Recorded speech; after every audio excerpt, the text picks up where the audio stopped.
Dans le but d'effectuer le travail de transition, vous allez réouvrir le dernier projet que vous avez créé.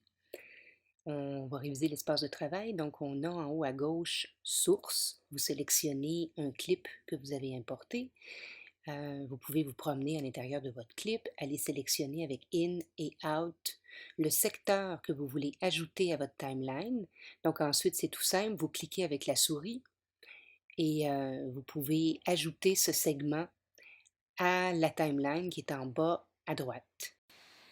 Ensuite, dans le même onglet, on a les options d'effets. Ça, c'est intéressant.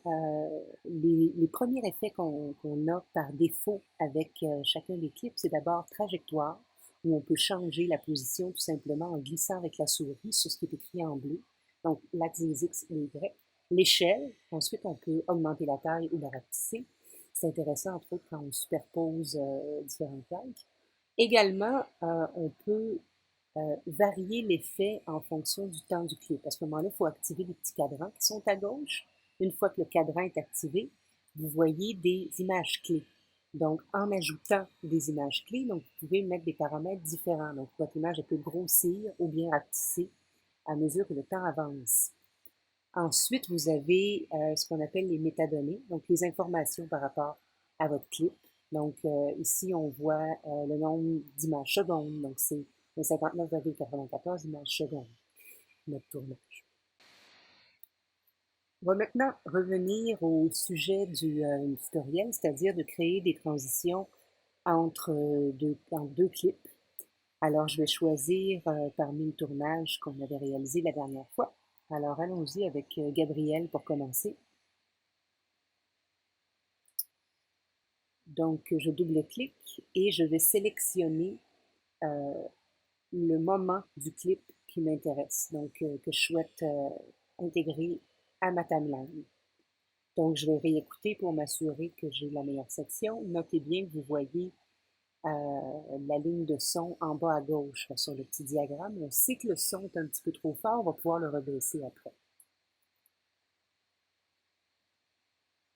Donc, quand vous travaillez avec Premiere, vous allez entendre le son du clip. Moi, je ne l'entends pas à cause de la captation d'écran, mais je vais décider où est-ce que ma sélection s'arrête. Donc, soit utiliser les petits symboles dans l'onglet source, ou bien le I et le O pour faire un in et un out.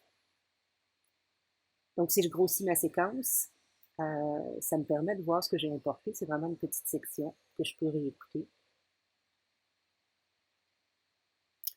Donc, je sais qu'encore une fois que mon son est trop fort, mais je peux aller l'ajuster. Donc, c'est facile. Ici, j'ai juste à allonger mon audio 1. À ce moment-là, il va m'apparaître une ligne. Cette ligne-là, la ligne blanche, c'est la ligne du volume. Donc, c'est sûr que je pourrais aller faire un effet sur le son, mais tout simplement, je peux tout simplement prendre la souris et aller baisser de quelques décibels mon son afin qu'il soit entre moins 12 et moins 18 décibels. Je vais sélectionner maintenant une autre personne pour aller faire une transition à partir du clip de Gabriel. On va y aller avec Alexandrina.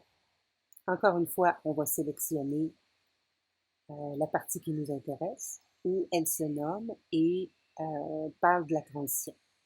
Donc, on va mettre un I et un O, ou bien utiliser les petits symboles qui font la même job. On voit que le son ici était beaucoup plus fort à cause que Alexandrina parlait trop proche du micro. On va pouvoir l'ajuster, mais encore une fois, faites attention à ça parce que si le son est vraiment trop fort, ça le déforme, même quand vous essayez de baisser le volume. Mais pour les besoins de l'exercice, ça ne va pas trop paraître. Donc, je sélectionne et je peux aller placer mon clip soit sur V3, V2. Donc, ça, c'est les tracks vidéo.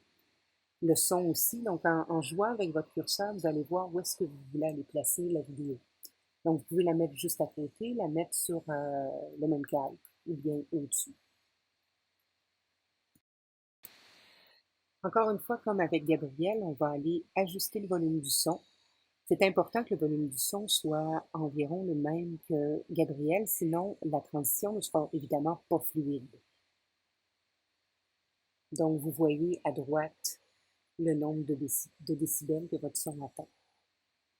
Donc, vous pouvez toujours jouer avec les curseurs en bas ou bien à gauche pour ajuster l'épaisseur de vos calques de son ou la longueur.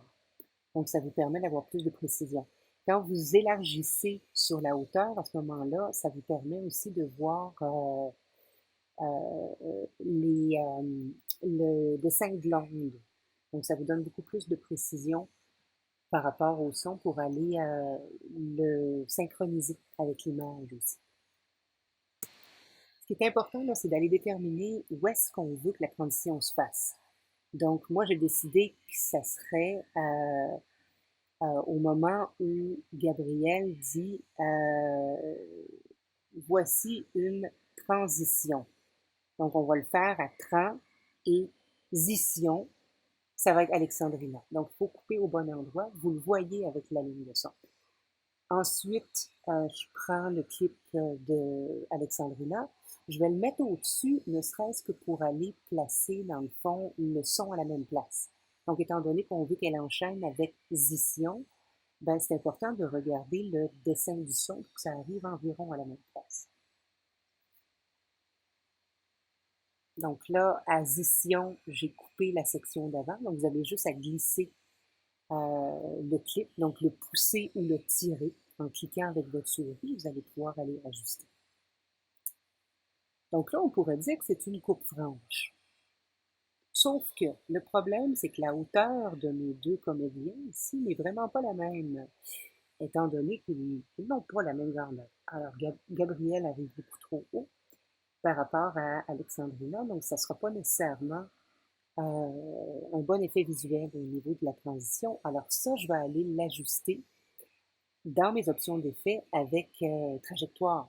Donc, je vais aller jouer sur l'échelle et sur la position.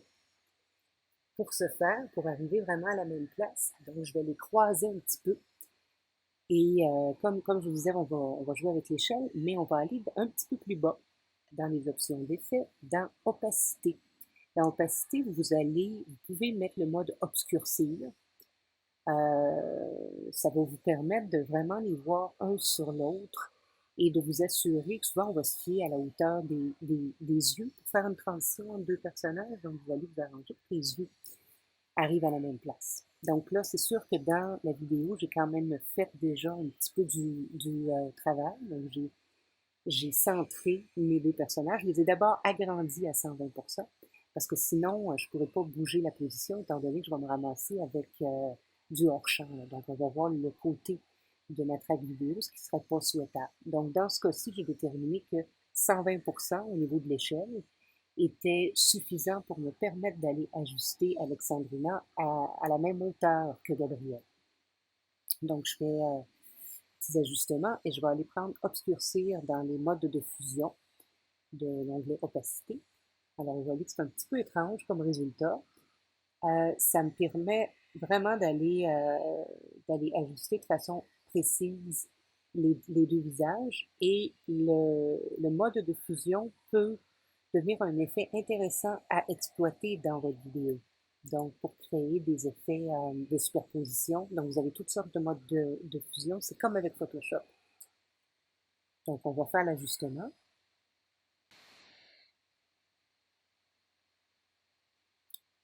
Donc, ensuite, ce que je vais faire, je m'assure que c'est optimal. Je vais remettre mon clip au mode de fusion normal.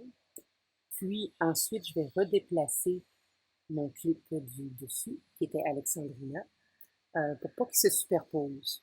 Donc, je peux soit le mettre sur le même calque, ou bien au-dessus, ça ne fera pas de différence, étant donné qu'il ne se superpose pas. Parce que dites-vous bien que les calques qui sont en haut, comme avec Photoshop, ont toujours priorité. Donc, je me retrouve avec une transition en coupe franche. Donc, il n'y a pas de fondu, il n'y a pas de transition précise. C'est une coupe franche qui est quand même assez fluide. Là, donc, il y a des petits ajustements.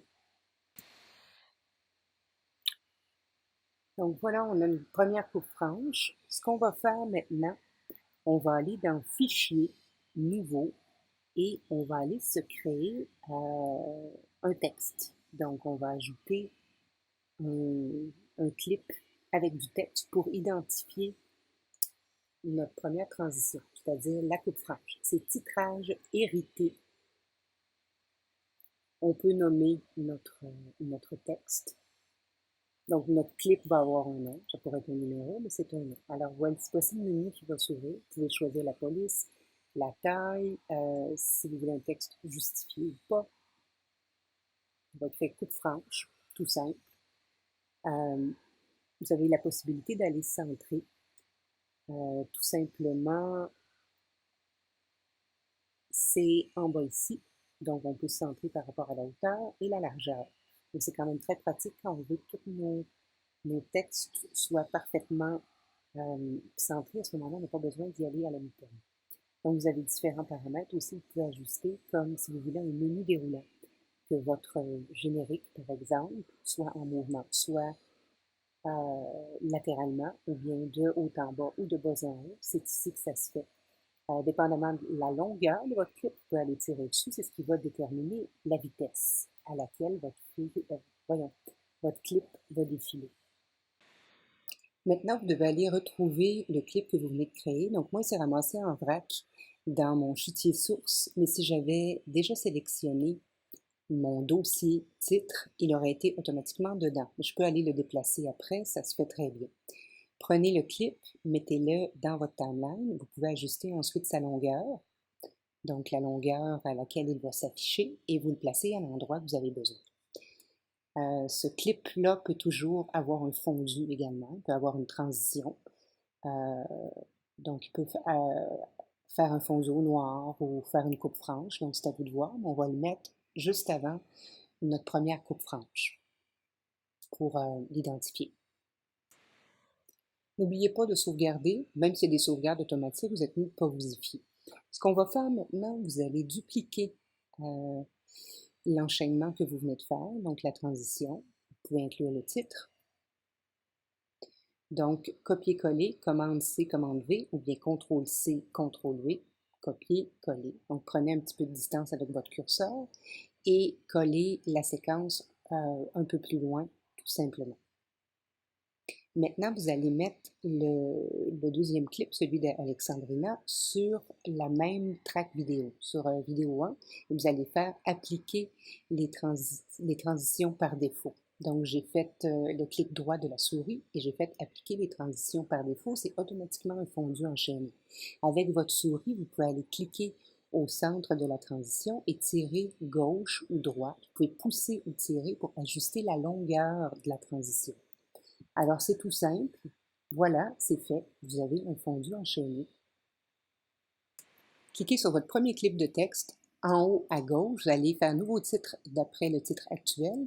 Renommez-le, le titre que vous voulez. Donc là, c'est fondu enchaîné. Et vous allez l'écrire ensuite à l'écran. Donc, tout simplement, remplacer le texte ici. On le voulait en majuscule. Donc, on va rectifier. C'est toujours possible d'aller faire des corrections. Hein? C'est un petit peu comme un calque de réglage. Donc, fondu enchaîné. Parfait. Alors, vous allez aller chercher le fondu enchaîné que vous vous êtes créé. Il est automatiquement plus long, mais on va l'ajuster à la longueur que l'on a besoin. On va déplacer également nos deux clips avec la transition et on va ajuster le texte à la longueur que l'on veut et replacer le tout dans la timeline. Donc, avec l'outil sélection, ou bien vous pouvez travailler aussi avec l'outil sélection de pistes en amont ou en aval et vous pouvez aller réajuster votre timeline. Dupliquez ensuite votre enchaînement de clips le nombre de fois que vous avez besoin de faire différentes transitions. Ensuite, le reste des transitions, vous allez les faire avec les effets et vous allez dans l'onglet Transition vidéo. Vous allez avoir une grosse sélection de différentes transitions. Donc, vous avez juste à les glisser à la jonction de vos deux clips.